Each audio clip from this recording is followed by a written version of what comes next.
The first U.S. President, George Washington. His wife, Martha, was a widow with no children of her own, and his wife's 4 children were born to her ex-husband. He was the commander-in-chief of the Continental Army during the American Revolutionary War, the first president, and is known as the father of the nation. He was elected president twice by unanimous vote, the only time in U.S. history. After the expiration of the 2 presidential terms, he refused to run for re-election, writing down the unwritten practice that the term of the President of the United States cannot exceed 2 terms. Later, this practice was formally written into the 22nd Amendment to the U.S. Constitution. He established the principle of neutral diplomacy, which guaranteed the construction and development of this emerging country. Harry Lee famously said of him that he was a citizen who was the first man of the war, the first man in times of peace, and the first man in the hearts of his fellow citizens. The second U.S. President, John Adams. His eldest son, John Quincy Adams, was the 6th President of the United States. He represented Massachusetts at the Continental Congress, participating in 90 committees and presiding over 25, and is known as the first man of the Continental Congress. He assisted Jefferson in drafting and signing the Declaration of Independence.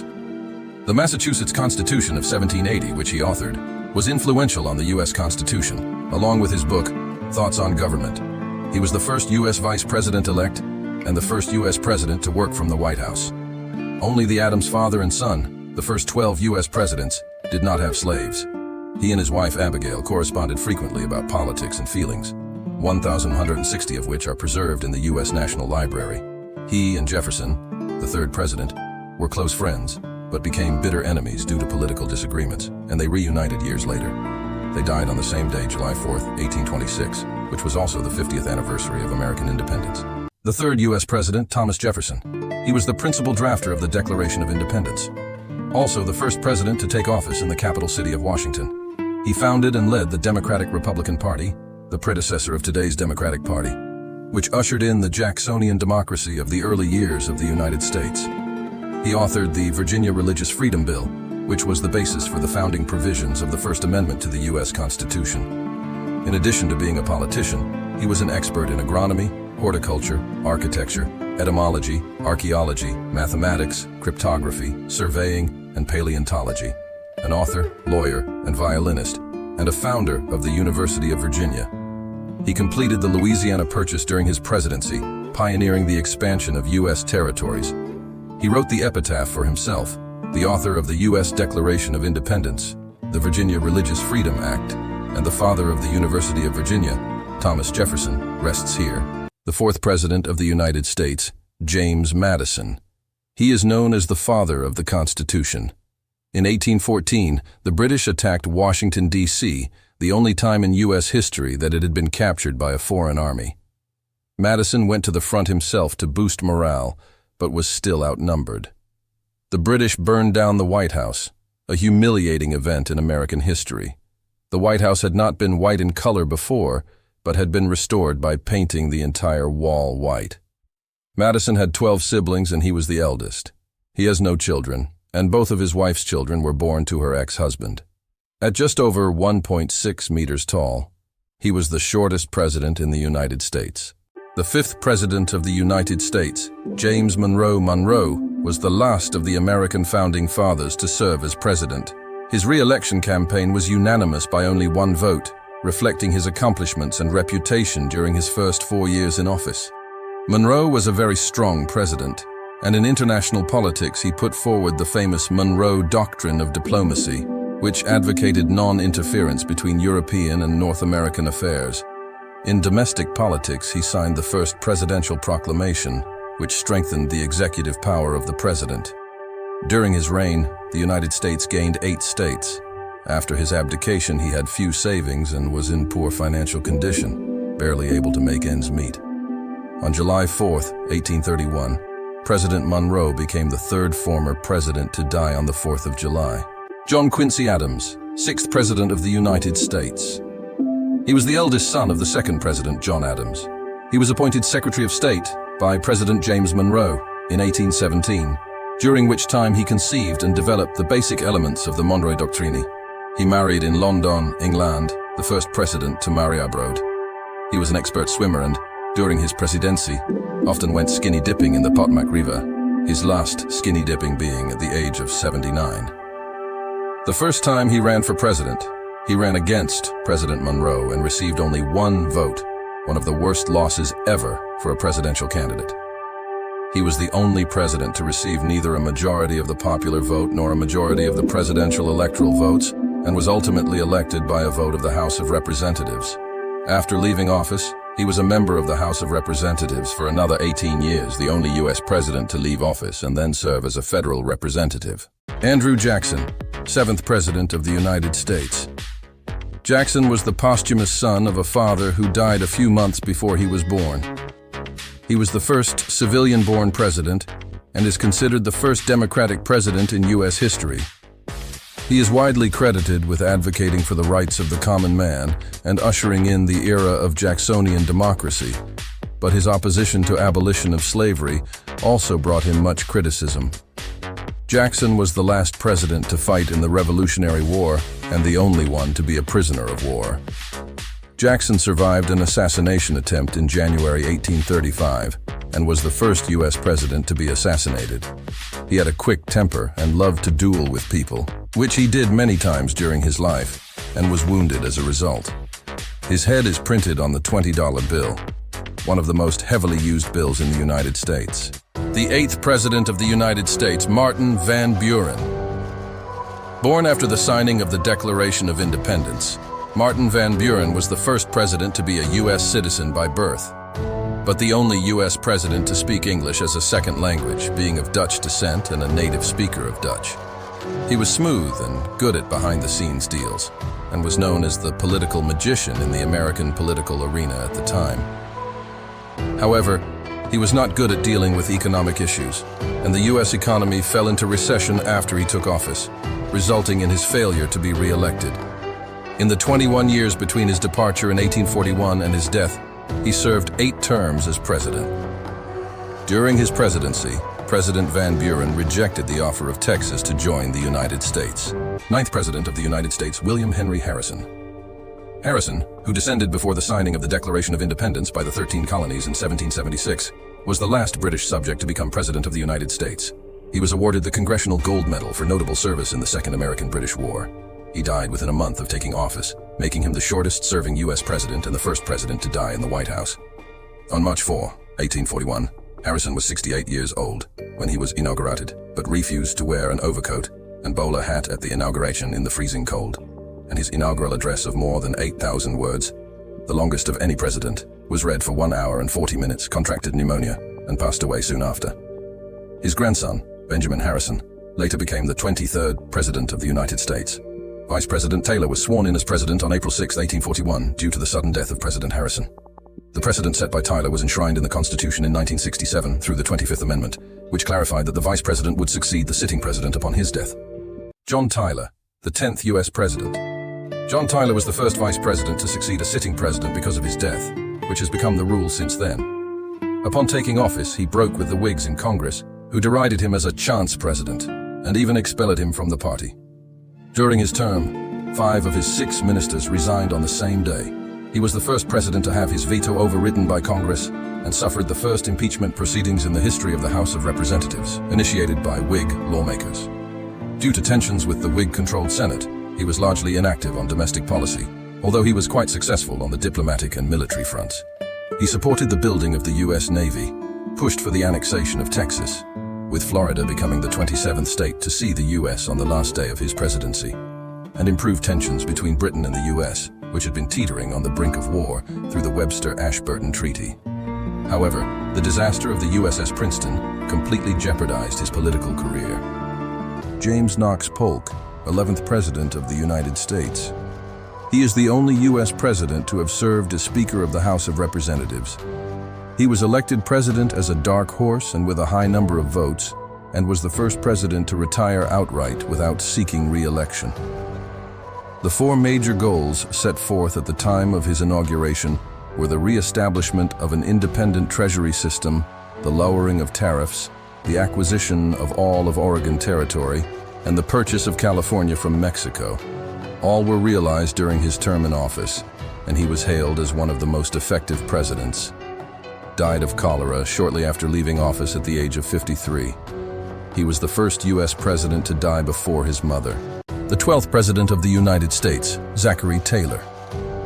He had no previous notable political experience and was only selected as a presidential candidate by the Whigs for his outstanding performance in the Mexican-American War, and was successfully elected.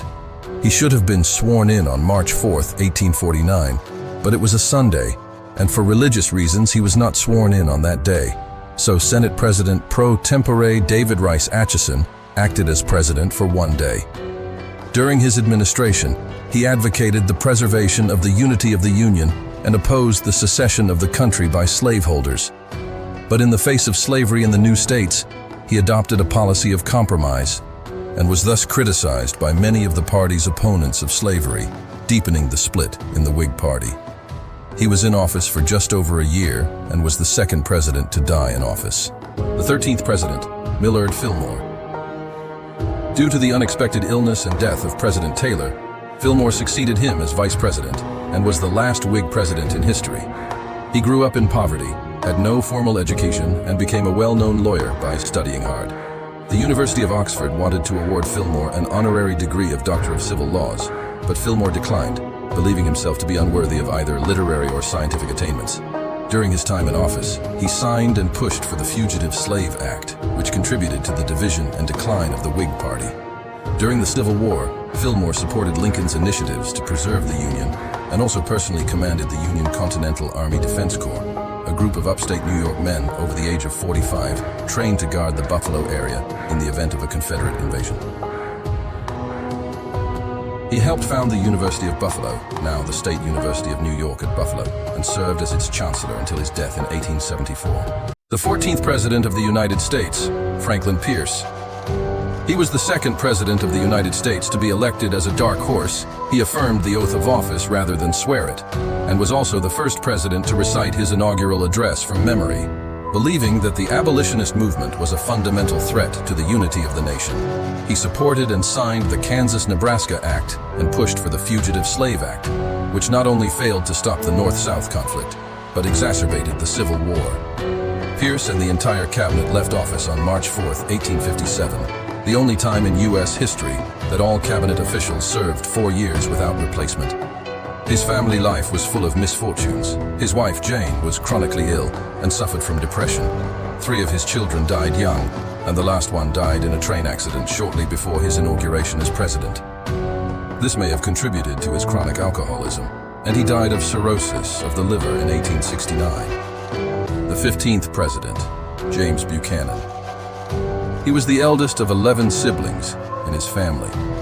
Unmarried for life, he was the only single president in U.S. history, with his niece, Harriet Lane, serving as First Lady. He played both sides of the slavery issue, claiming to be opposed to slavery, but at the same time arguing that slavery had a legal basis, and that as president, he had to uphold the Constitution. Instead of easing the conflict between the North and the South, his wall-riding attitude further intensified the hostility and confrontation between the two sides. Only a month after he left office, the American Civil War broke out, and he published his memoirs, The Buchanan Administration on the Eve of the Rebellion, in which he defended himself against accusations that he had triggered the Civil War. The 16th President, Abraham Lincoln. As a young man, he was an accomplished wrestler. He led the United States out of the Civil War, which he defined as an effort for the principles of liberty and equality, and issued the Emancipation Proclamation, which formally abolished slavery and laid the foundation for the modernization of the United States. He redefined a republic and a republican system, believing that a majority, subject to the checks and balances of the Constitution, and always changing in time with the deliberate changes of popular opinion and sentiment, is the only true ruler of a free people, which is government of the people, by the people, and for the people. He was assassinated at the Opera House on April 14, 1865, which happened to be Good Friday. He was in a coma for 9 hours after being shot in the head and left this world the next morning. Andrew Johnson, the 17th President. He came from a poor family, never went to school, and earned a living as a tailor in his youth. As Vice President, he succeeded Abraham Lincoln after his assassination. He had very different political views from Lincoln, advocating the return of the seceded southern states as soon as possible, rather than promoting democratization and abolition. A total of 15 vetoes were overridden by Congress during his presidency, more than any other president. He was impeached by the House of Representatives in 1868. In the end, the Senate found Johnson not guilty by one vote. Johnson owned at least 10 slaves in his lifetime and was reportedly treated them like family. In 1864, he proclaimed the emancipation of the state's slaves in his capacity as military governor of Tennessee. Johnson returned to Tennessee after leaving office and was elected to the U.S. Senate in 1875, the only former president ever to serve as a senator. Ulysses S. Grant, 18th President of the United States. A graduate of West Point, he was trusted by President Abraham Lincoln during the Civil War and served as Commander-in-Chief of the Union Army during the latter part of the war, making him the first U.S. Army general. When he attended Lincoln's funeral, he wept bitterly and called Lincoln the #1 great man. He was 46 years old when he won the election, setting a new record as the youngest U.S. president at the time, and the first since slavery was outlawed in the United States. During his presidency, he pursued a Monroe Doctrine foreign policy, worked to rebuild the domestic economy, and actively pursued civil rights, focusing on the rights of African Americans and Native Americans, and easing the North-South political confrontation. His political reputation fell rapidly during his term, due to scandals such as the whiskey cartel case. He attempted to run for a third term as president, but ultimately failed to win his party's nomination.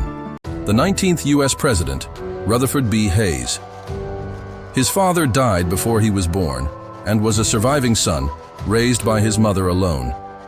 After a bipartisan deal in Congress due to a dispute over electoral votes, the Electoral Commission, consisting of the House, Senate, and Supreme Court, ruled that Hayes was elected president.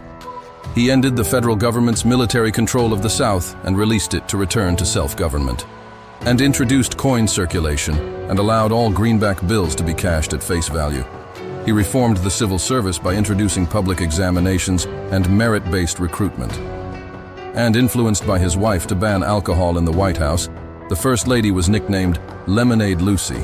The 20th President, James A. Garfield. He lost his father at an early age, but was a diligent student, graduating second in his class from Williams College. He joined the Union Army during the Civil War as a brigadier general, chief of staff, and later as a member of Congress, advocating the abolition of slavery and arguing that Southern leaders who dared to rebel would be giving up their constitutional rights.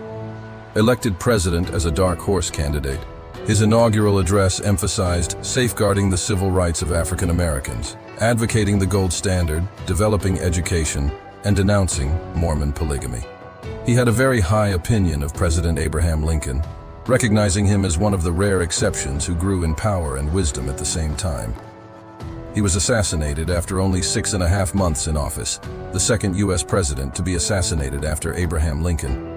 Chester A. Arthur, the 21st U.S. president.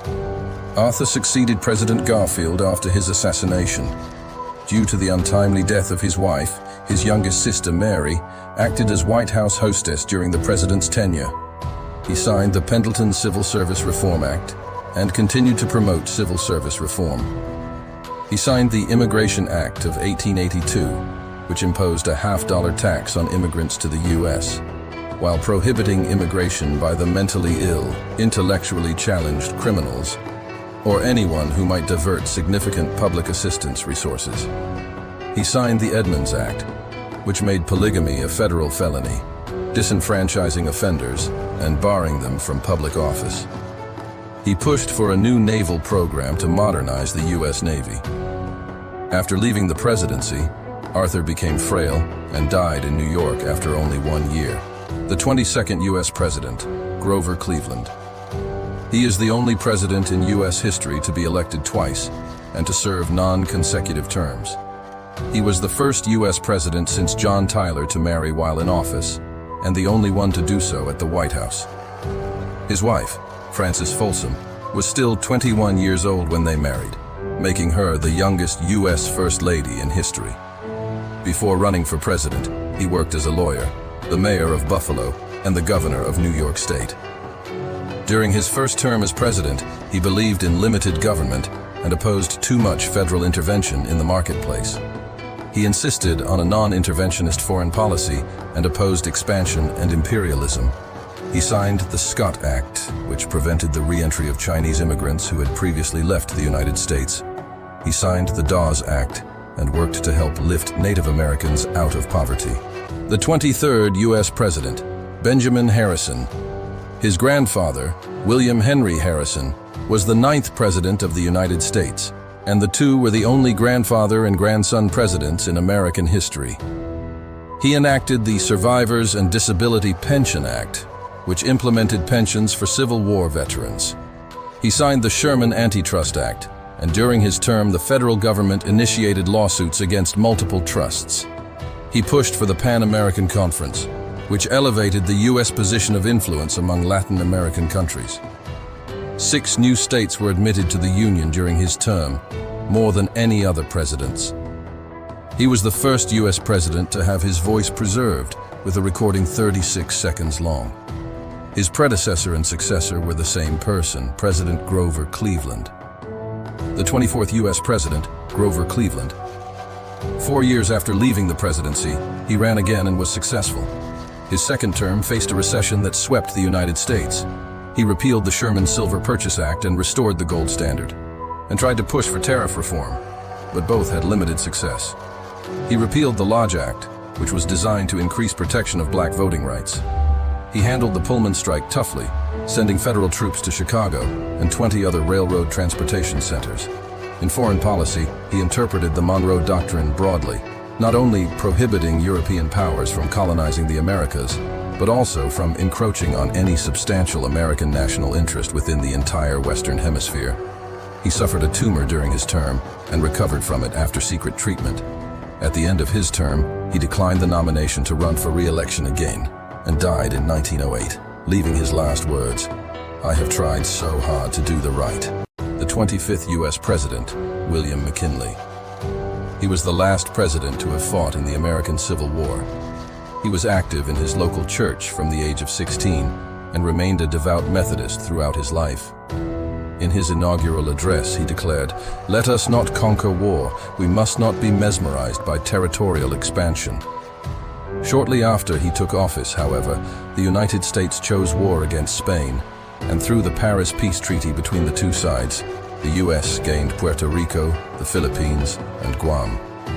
He sent 5,000 soldiers to fight in the 8-power Allied war against China and reaffirmed the open-door policy toward China.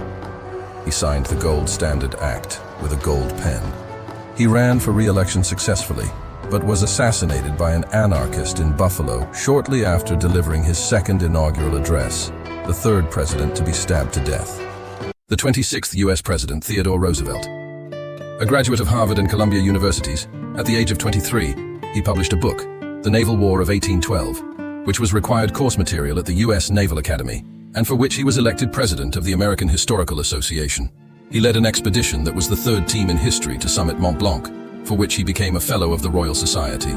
He received the 1906 Nobel Peace Prize for his successful mediation of the Russo-Japanese War. He succeeded President McKinley after his assassination. He was also the first person to succeed to the presidency from the vice presidency and win re-election in the next general election. He was nicknamed the Troll Tamer for his anti-monopolization efforts, initiating 44 lawsuits against big business. He has created more national parks and nature preserves than all of his predecessors combined. He favored big stick diplomacy and assertively defended U.S. interests in the Western Hemisphere. He was so experienced and active that he was nicknamed the 6-year-old president. 27th President, William Howard Taft. He is the only person in history to have held both the offices of President and Chief Justice of the Supreme Court. He won the presidential election with the support of former President Roosevelt, and his inaugural address promised to continue the reform policies of the former president. He sued to break up and merge corporations through the Sherman Antitrust Act and initiated 70 lawsuits against large corporations in 4 years. He recognized the need for environmental protection, but argued that it should be promoted by legislation rather than by executive order. He pursued a dollar-denominated foreign policy toward Latin America, believing that U.S. investment would be profitable for all involved. He advocated arbitration to settle international disputes and negotiated with Britain and France to refer differences to arbitration.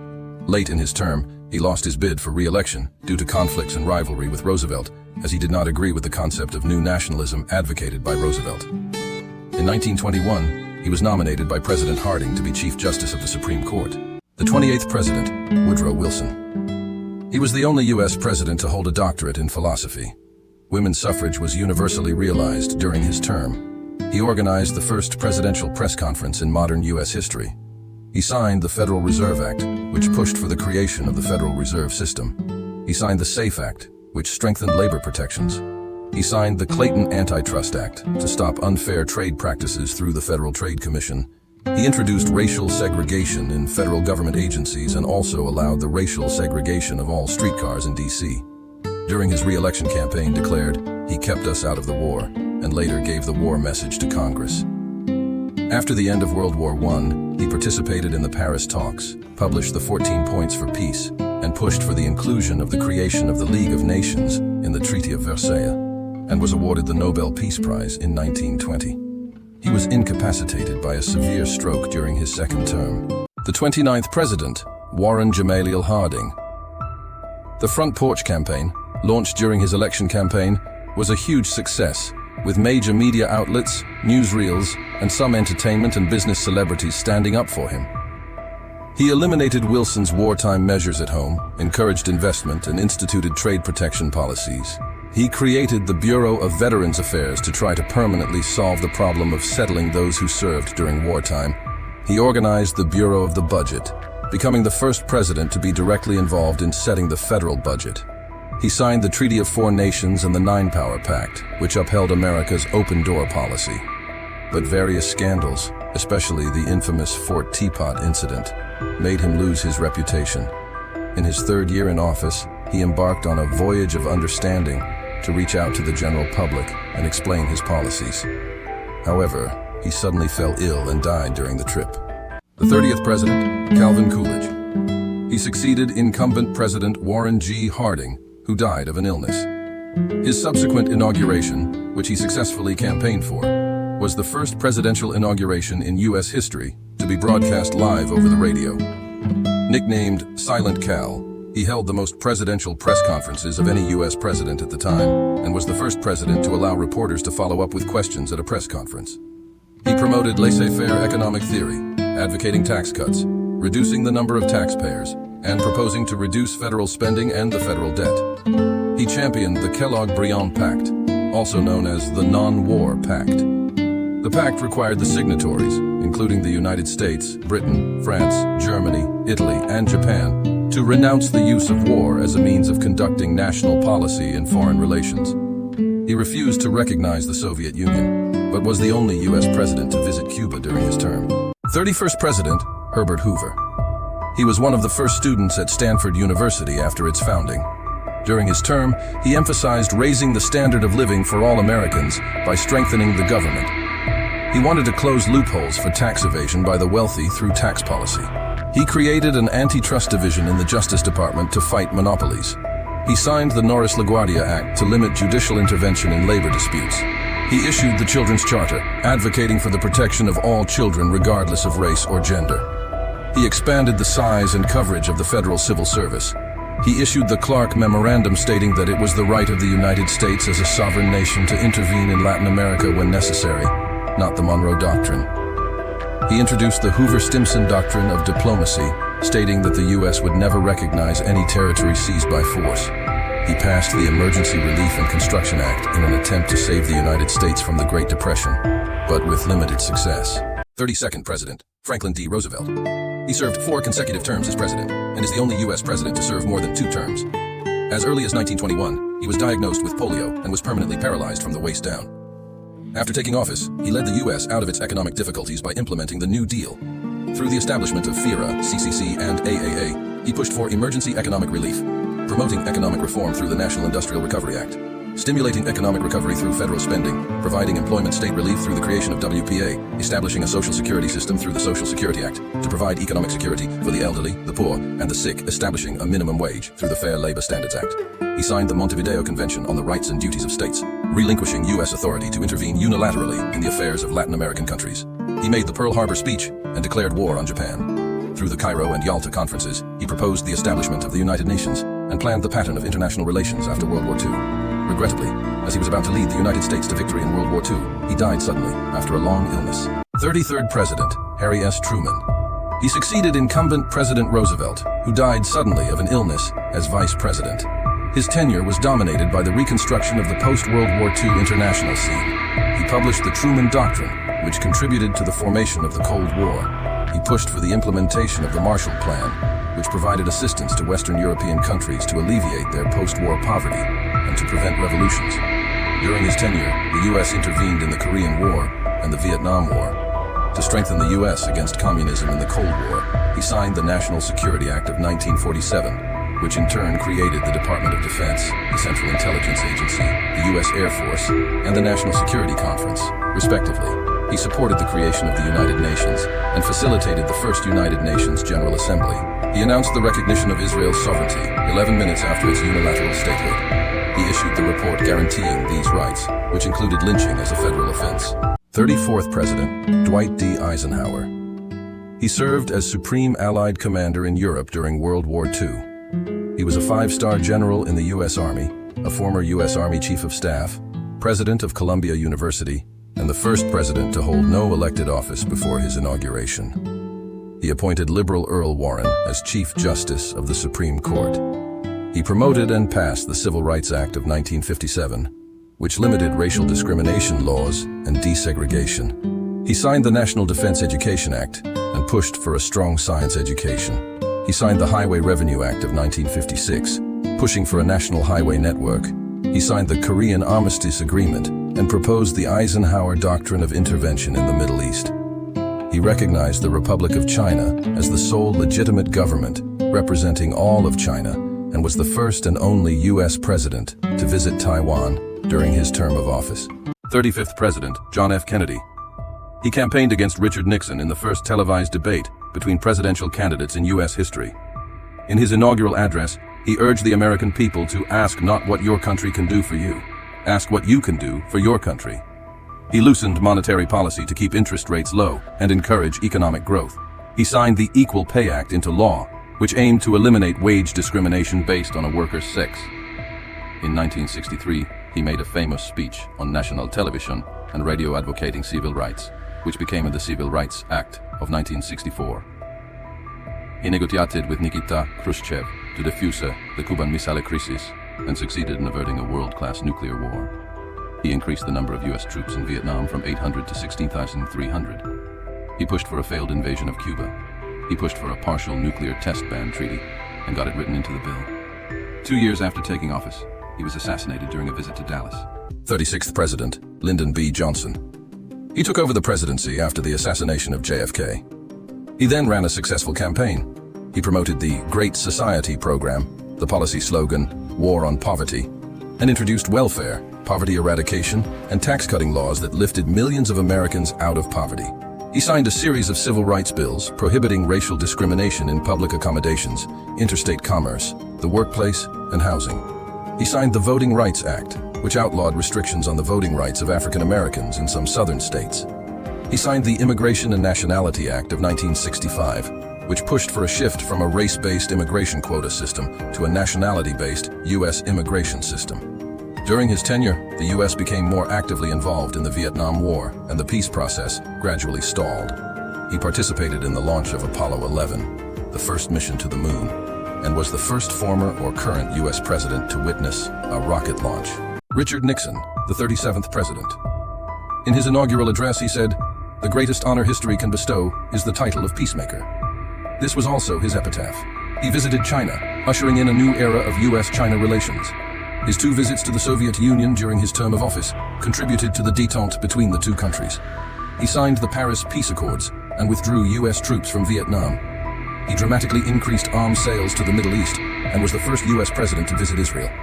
He advocated a new federalism that would decentralize power to state and local elected officials. He established the Environmental Protection Agency, signed the National Environmental Policy Act, and supported the conservation movement. He introduced comprehensive health insurance reform, replacing Medicaid with a state-run health insurance program for all citizens. He implemented the Philadelphia Plan and favored the Equal Rights Amendment. Although he was successful in his re-election campaign, he faced impeachment by Congress due to scandals such as the Watergate scandal and had to resign, making him the only president in U.S. history to resign and step down during his term. Gerald Ford, the 38th president. At the height of the Watergate scandal, when then Vice President Spiro Agnew resigned, he was appointed vice president by Nixon. He succeeded as president of the United States after Nixon's resignation. He later ran a successful campaign. He is the only person in U.S. history to take over as vice president, as well as president without an election. Upon taking office, he declared a pardon for Nixon, an unconditional and full pardon for any crimes Nixon had committed or might have committed during his presidency.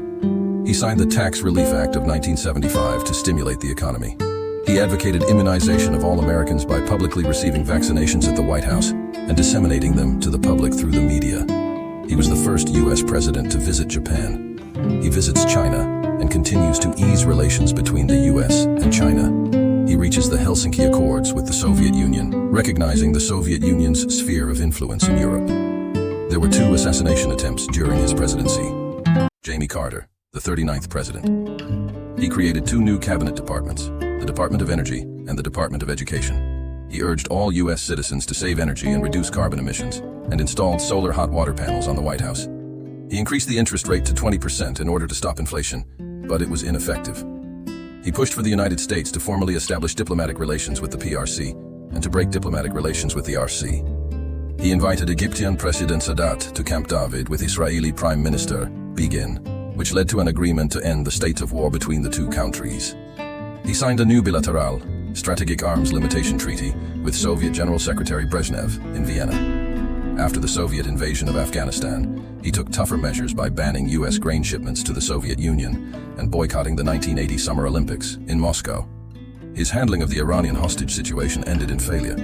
He was awarded the Nobel Peace Prize in 2002 in recognition of his decades-long efforts to find peaceful solutions to world conflicts. Ronald Reagan, the 40th president. In his inaugural address, he said, "Government is not the solution to our problem, government is the problem." He stopped federal control of oil prices. He signed the Economic Recovery Tax Act, Tax Equity and Fiscal Responsibility Act, which pushed for drastically lower tax rates. He signed the Social Security Amendments Act, which slowed social welfare spending. He borrowed heavily, both domestically and abroad, causing the U.S. to transform itself from the world's largest creditor to the world's largest borrower. In the 3rd year of his term, the U.S. economy began a thriving recovery that continued unabated until the end of his term, making it the longest economic expansion in U.S. history. During his tenure, the gap between rich and poor in the U.S. increased, but incomes rose for all economic classes. He confronted the Soviet Union forcefully, promoting a new wave of arms race and indirectly accelerating the collapse of the Soviet Union. He published the book, Abortion and the Conscience of a Nation, in which he accused abortion of being disrespectful to life. George H.W. Bush, the 41st president. He set a presidential marriage record of 73 years of marriage when he fell in love at first sight with his wife Barbara at age 17. He is the only president to have served as director of the CIA. His time in office coincided with the end of the Cold War, the reunification of the 2 Germanys, the collapse of the Soviet Union, and the breakup of Eastern Europe from its socialist system. The United States became the sole superpower, so he pursued a strong foreign policy.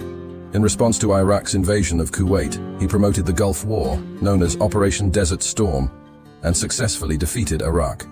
He sent troops to invade Panama in Central America to overthrow the military dictator Noriega. He tackled the deficit with tax increases, a move that violated the campaign promise not to raise taxes.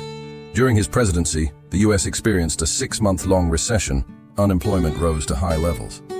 So, there's a perception that he loved war but ignored the economy. The 42nd president, Bill Clinton. His campaign quote was, "It's the economy, stupid." He promoted mandatory government monopoly care insurance. He pushed for the Omnibus Budget Reconciliation Act, which raised taxes on the top 1.2% of Americans, lowered taxes on 15 million low-income families, and provided tax breaks for 90% of small businesses. He supported ratification of NAFTA, negotiated by the Bush administration, which eliminated tariffs and trade restrictions between the United States, Canada, and Mexico. During his tenure, the United States experienced the longest period of economic expansion in its history, with the national budget going from a deficit of nearly $290 billion to a surplus of more than $230 billion. Inflation fell to 2.3% and unemployment dropped to 3.9%. He convinced Ukraine to give up its nuclear arsenal.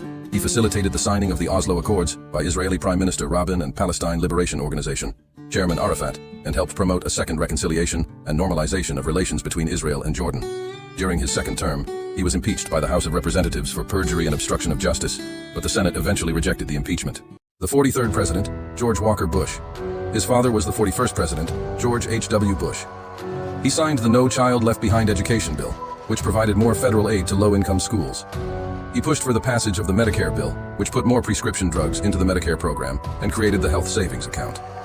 He refused to sign the Kyoto Protocol, believing that economic development was the solution to the problem. He deployed 6,000 National Guard troops to the U.S. Mexico border to stop the infiltration of illegal immigrants. He pushed through a tax cut of up to $135 trillion. He publicly condemned North Korea's nuclear tests. He made clear America's determination to assist in the defense of Taiwan. He supported China's accession to the World Trade Organization. He authorized the U.S. military to launch military intervention operations in Haiti and Liberia to restore democratic politics there. He launched the U.S.-led multinational force to attack Iraq to overthrow the Hussein regime. He launched the war in Afghanistan to overthrow the Taliban regime and eradicate the forces of Al-Qaeda. The 44th president, Barack Obama. He was the first U.S. president of African descent. He integrated solar, wind, and geothermal energy into the nation's electric grid, developed fuel-efficient vehicles, and planned to redirect funds from oil imports to solar, wind, and geothermal power plants. He advocated tax increases for corporations and the wealthy, and tax cuts for ordinary families. He pushed for a healthcare reform program that wanted to include every U.S. citizen in the government's healthcare coverage. He was the first U.S. president to publicly support the legalization of same-sex marriage. During his term, for the first time since 1979, the U.S. did not use its veto power to block a UN resolution condemning Israel. He pushed for the restoration of diplomatic relations between the U.S. and Cuba, which had been suspended for 54 years, and was the first U.S. president to visit Cuba in 88 years. He pushed for a détente in U.S.-Russian relations and the signing of the Strategic Nuclear Reduction Treaty with Russia. He was awarded the 2009 Nobel Peace Prize. The 45th president, Donald Trump. He is the richest, as well as the first president in the history of the United States who has not previously held any military or public office. He emphasized on America First policy. His first executive order after taking office was to announce the withdrawal of the U.S. from the Trans-Pacific Partnership Agreement. He ordered the construction of a wall along the U.S.-Mexico border. He signed an executive order banning citizens from 7 countries in the Muslim world from entering the U.S. for 90 days, citing concerns about terrorism, including Syria for an indefinite period. He pushed for trade protectionism, launching the U.S.-China trade war and the U.S.-Europe trade war. He announced the U.S. withdrawal from the Paris Climate Agreement. He signed the Tax Cuts and Jobs Act, which lowered the corporate and individual income tax rates, increased the child tax credit, and doubled the estate tax exemption.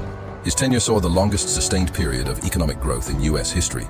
He pushed the United Arab Emirates, Bahrain, and Sudan to reach peace agreements with Israel.